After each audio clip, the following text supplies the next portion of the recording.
भारतीय जनता पक्षानं कोणाला घ्यायचा त्यांचा प्रश्न. शिवसेनेत कोणाला प्रवेश घ्यायचा हा आमच्या पक्षप्रमुखांचा विषय आहे.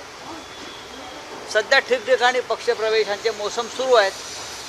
दुसरा काय विषय आपल्या नाही राऊत सर, त्यात मुद्दा असा होता की जेव्हा ते शिवसेना युबीटीत होते त्यावेळेस दाऊदच्या हस्तक सलीम कुत्ता बरोबर जी पार्टी आणि त्या निमित्तानं ज्या पद्धतीने भाजप नेत्यांनी आरोप केले, आता त्या आरोपांवर भाजप नेते काही वेगळं बोलत आहेत कारण त्यांनी हिंदुत्वाची कास धरलेली आहे. अशा मग दाऊद इब्राहिम बहुतेक त्यांच्या पक्षात प्रवेश करणार असेल, त्याला शुद्ध करून घेण्याची प्रक्रिया सुरू असेल. दाऊद इब्राहिम, अझर मसूद किंवा हे सगळे जे आता काही लोक अटकेत आहेत, तुरुंगात आहेत, दाऊदचे हस्तक, इक्बाल मिर्चीला तर शुद्ध करून घेतलेलंच आहे. आता दाऊदला घेतील, सलीम कुत्ताला घेतील, पण हा त्यांच्या पक्षाची ती विचारधारा आहे. ही त्यांच्या पक्षाची विचारधारा आहे की दाऊद इब्राहिम, त्यानंतर हे असे जे अल-कायदा असे आरोप करायचे आणि मग त्यांनाच आपल्या पक्षामध्ये घ्यायचं आणि आपला पक्ष वाढवायचा. मला असं वाटतं की बहुतेक पुढल्या काही काळामध्ये दाऊदचे हस्तक वगैरे घेण्यापेक्षा डायरेक्ट दाऊदलाच घेऊन, हस्तक खूप झाले ना आता त्यांच्या पक्षामध्ये. आता एक दिवस प्रत्यक्ष दाऊद इब्राहिम इथे अवतरतील. दाऊद इब्राहिम, टायगर मेमन,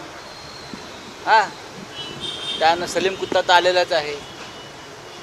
त्यानंतर ते अजून जे काही लोक आहेत, छोटा शकील, हे सगळे अधिकृतपणे त्यांच्या पक्षात सामील होतील आणि हिंदुत्वाचा प्रचार करतील. कारण त्यांच्या लोकांचं मगाशी बोलताना ऐकलं, त्यांनी आता हिंदुत्वाची विचारधारा स्वीकारलेली आहे, बरोबर.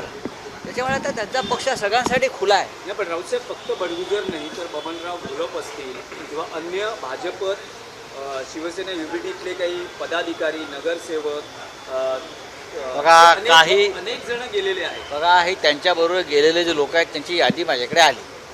हे सगळे फिरत्या रंगमंचाचे सदस्य आहेत. हे फिरत्या रंगमंच कसा फिरतो? बबनराव घोलप 2 महिन्यापूर्वी शिंदे गटामध्ये होते, आले, आधी शिवसेनेत होते. त्यांच्याबरोबरचे बहुतेक लोक हे मूळ शिवसेनेचे कमी आहेत. कधी मनसेमध्ये आहेत, कधी राष्ट्रवादी काँग्रेसमध्ये आहेत, कधी भाजपमध्ये होते आणि असे ते फिरत्या रंगमंचावर फिरत फिरत ते आता भाजपमध्ये गेलेले आहेत.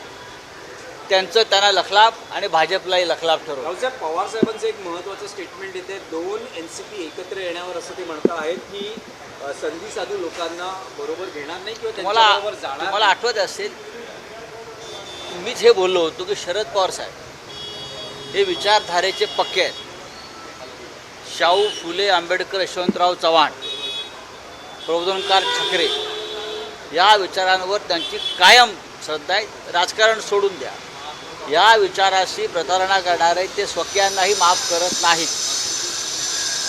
त्याच्यामुळे मला ठाम विश्वास आहे की जे भारतीय जनता पक्षाबरोबर जाऊन बाटले आहेत, अशा बाटलेल्यांना ते आपल्याबरोबर घेणार नाही.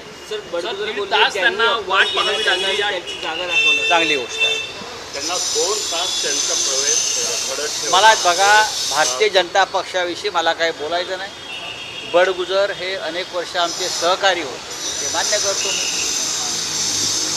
आता त्यांनी त्यांचा मार्ग निवडलेला आहे, ते आणि त्यांचा मार्ग. आता आम्ही कशाकरता बोलायचं त्यांच्यावर?